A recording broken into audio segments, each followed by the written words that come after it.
A paz do Senhor Jesus, eu sou a doutora Mariana Mendes. Hoje, 1º de abril de 2024, mais um mês se iniciando com força e esperança, perseverando na palavra do Senhor. Eu gostaria de compartilhar um versículo maravilhoso que encontra-se no Evangelho de Jesus segundo Marcos, capítulo 8, versículo 18, que diz assim: Disse Jesus: vocês têm olhos, mas não veem, têm ouvidos, mas não ouvem, não se lembram?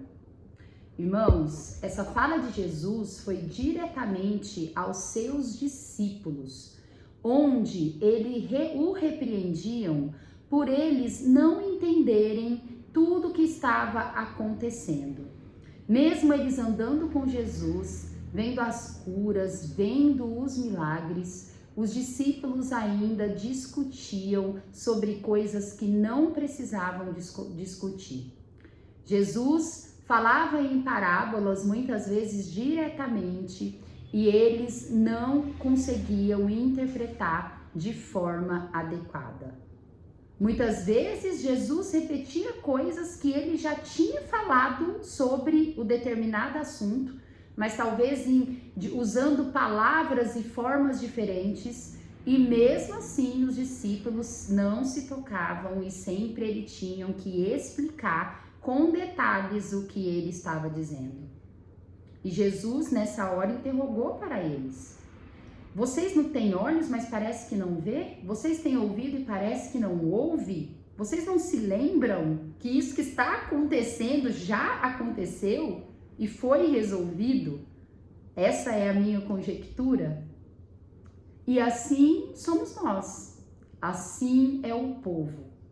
Nós vemos as coisas, ouvimos as coisas, mas parece que a gente não sabe interpretar o que nós estamos vendo. Parece que nós não temos nenhum discernimento. As coisas vão se repetindo na nossa vida, coisas muitas vezes que nós já vimos acontecer conosco mesmo e com outras pessoas, e a nossa falta de fé, a nossa falta de entendimento persiste. E Jesus, ele nos questiona hoje, pois muitas vezes estamos inseguros, nós estamos insatisfeitos, olhando negativamente para as coisas, não vendo o resultado, mas agindo como se fôssemos perdidos sem esperança, sem um Deus que olha para nós. Precisamos a todo momento, o profeta Moisés, ele já dizia isso ao povo israelita há milhares de anos atrás. Precisamos a todo momento meditar nos mandamentos, refletir sobre os mandamentos, refletir sobre Jesus, sobre quem ele é, sobre o seu poder, pois senão nós agimos assim como os discípulos agiam. Estando com Jesus, na presença de Jesus, ouvindo a sua palavra, orando, vendo os exemplos que Jesus deu no seu evangelho, e nós não conseguimos discernir, nós não conseguimos aplicar na nossa vida, e ainda assim não ter esperança e não ser otimista. E Jesus, ele nos pergunta: será que nós não temos olho? Será que eu e você não tem ouvido para entender o que ele está dizendo? Irmãos, precisamos estar atentos na palavra do Senhor, nos exemplos que o Senhor nos dá, nas suas orientações, em todas as parábolas, em tudo que a palavra de Deus diz de Gênesis a Apocalipse. Pois talvez você está vivendo alguma situação na sua vida que está descrita na Bíblia. E Deus pode dar estratégia, direção e orientação. Será que nós não estamos vendo o que Jesus está querendo dizer para a gente? Será que não estamos entendendo o que estamos ouvindo? Pois muitos falam em nome de Jesus através da sua palavra, como eu estou fazendo agora. E nós temos que levar em consideração aquilo que está fundamentado na palavra do Senhor. A meditação do autor hoje, ele diz: tudo aquilo que você focar irá crescer em sua vida. Então, precisamos focar nos ensinamentos de Jesus, pois isso que fará a nossa vida crescer, evoluir, desenvolver. Nós precisamos ouvir o que Jesus fala e não com uma interpretação de dúvida, como se aquilo não fosse para nós. Mas nós entendermos que Jesus fala para o seu povo e nós somos o povo escolhido do Senhor. Nós somos a nação santa. E tudo que Jesus explica, tudo que Jesus fala, a sua palavra serve para nós. Precisamos sempre entender e resgatar a nossa identidade em Deus, para poder usar todas essas aplicações de ensinamento, de doutrina para a nossa vida, para a resolução dos nossos problemas, para o aumento da nossa fé, para o nosso otimismo. Se você está agindo ao contrário, Jesus te pergunta hoje: parece que você não tem ouvido? Tem ouvido e não me ouve?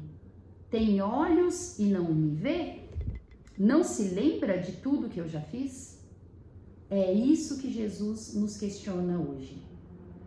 Muitas vezes não é a falta da bênção, não é a falta do milagre, não é a falta do poder de Deus na sua vida, mas é a falta do nosso discernimento, da nossa baixa autoestima, da nossa falta de reconhecer quem somos, a nossa identidade, que não permite que apliquemos todas essas bênçãos e maravilhas da palavra do Senhor no nosso dia a dia.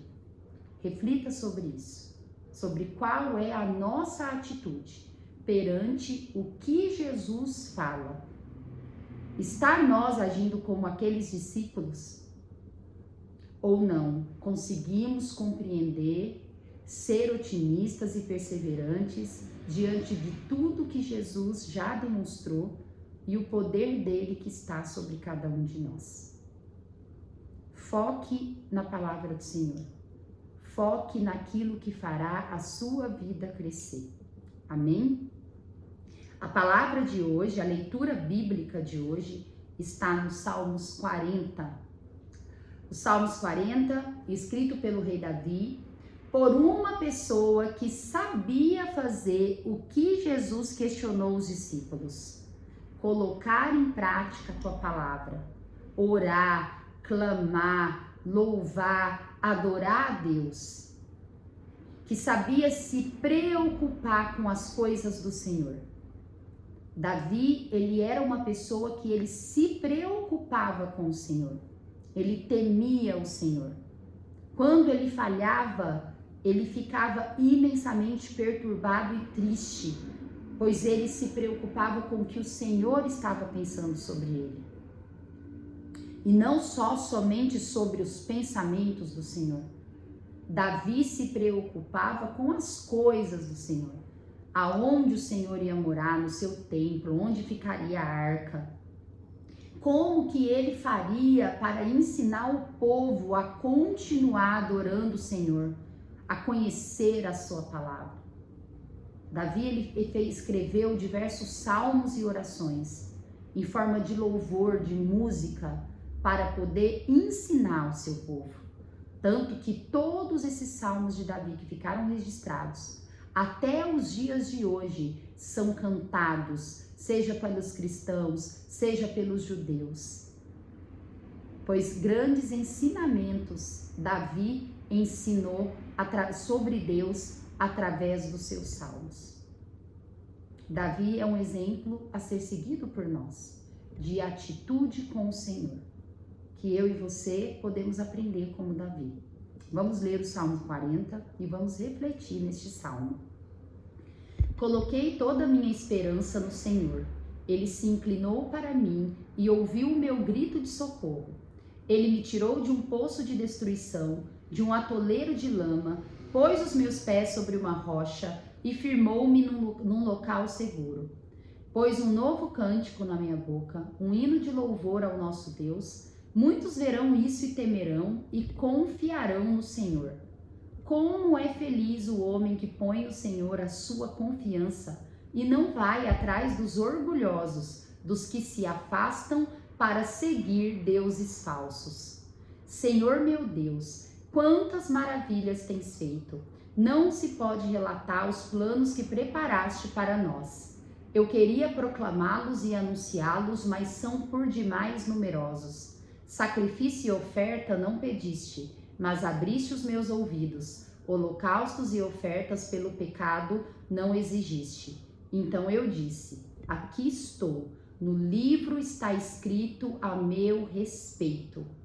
Tenho grande alegria em fazer a tua vontade, ó meu Deus. A tua lei está no fundo do meu coração. Eu proclamo as novas de justiça na grande assembleia.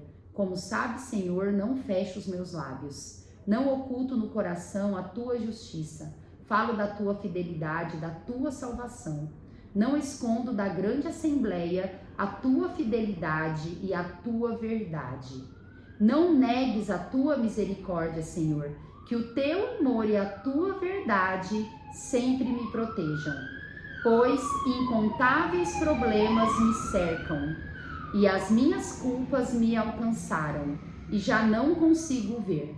Mais numerosos são que os cabelos da minha cabeça e o meu coração perdeu o ânimo.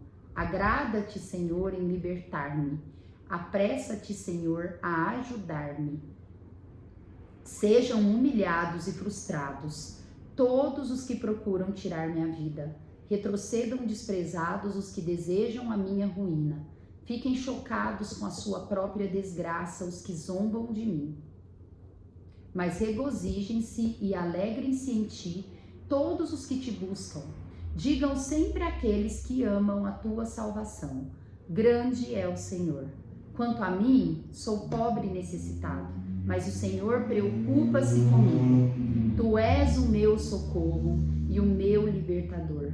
Meu Deus, não te demores. Que maravilhoso esse salmo, irmãos. Como eu disse, antecedendo a leitura, Davi, ele se preocupou em agradar ao Senhor. Davi, ele se preocupou em fazer cânticos, hinos de louvor. No próprio versículo 13 ele diz: pôs um novo cântico na minha boca, um hino de louvor ao nosso Deus. Muitos verão isso e temerão e confiarão no Senhor. Davi está dizendo, através dos cânticos e dos hinos que o Senhor me dá, muitos aprenderão a te temer e a confiar em ti. Olha que testemunho maravilhoso. Davi, ele exaltava o Senhor e clamava e colocava todas as suas preces, suas petições nos pés do Senhor. Todos os problemas. E é interessante refletir, Davi foi um homem muito poderoso, um homem mais poderoso de Israel na sua época. Ele era o rei. E olha que exemplo de humildade no último versículo deste salmo, onde diz: quanto a mim, sou pobre e necessitado. Irmãos, por muito menos somos arrogantes e orgulhosos, nos achamos pessoas extremamente prósperas, extremamente abençoadas, mas no sentido não de abençoadas pelo Senhor. Muitas vezes a gente fala, sou abençoado, mas colocando mérito em si próprio. Davi sendo rei, sendo rico, morando em palácio, sendo respeitado, ele diz ao Senhor: quanto a mim, sou pobre e necessitado de ti, Senhor. Sempre precisarei da sua ajuda. Apressa-te a me ajudar. Pois Davi sabia que tudo que ele tinha, todas as suas proezas, o seu sucesso, as bênçãos provinham diretamente do Senhor, que foi Deus que deu para ele, e que se Deus quisesse tirar tudo dele, tiraria. Será que você é como Davi? Será que eu sou como Davi? Consigo colocar todos os méritos e proezas da minha vida e bênçãos da minha vida ao Senhor? Dar o mérito a Deus? Ou damos mérito a si próprio? Ai, porque eu sou inteligente, eu sou esforçado, eu faço isso, eu faço aquilo. Não. Irmãos, nós temos que ser como Davi, nos sentirmos sempre pobres e necessitados da ajuda do Senhor, independente da circunstância que estamos vivendo. E ele termina este versículo dizendo: mas o Senhor preocupa-se comigo. E hoje eu quero replicar essa fala de Davi. O Senhor preocupa-se comigo. O Senhor preocupa com você. O Senhor, Ele está preocupado com os seus. Por isso que precisamos colocar as nossas petições nos pés do Senhor. Entregar tudo a Ele, que o melhor Ele fará para nós. Tu és o meu socorro, diz Davi, e o meu libertador. Meu Deus, não te demores. Você acha que Deus está demorando? Faça como Davi, pede para Ele não se demorar em te ajudar. Pois no momento ideal para a sua vida, Ele se levantará. Não faça escolhas de acordo com seu próprio desejo, mas antes espere e aguarde no Senhor, pois Ele nunca demora. Ele nunca vem depressa, Ele vem na hora que precisa chegar, na hora exata. Fique com essa palavra, com essa meditação. Deus abençoe a sua vida, Deus abençoe a minha vida. Amo vocês em Cristo Jesus. Até amanhã.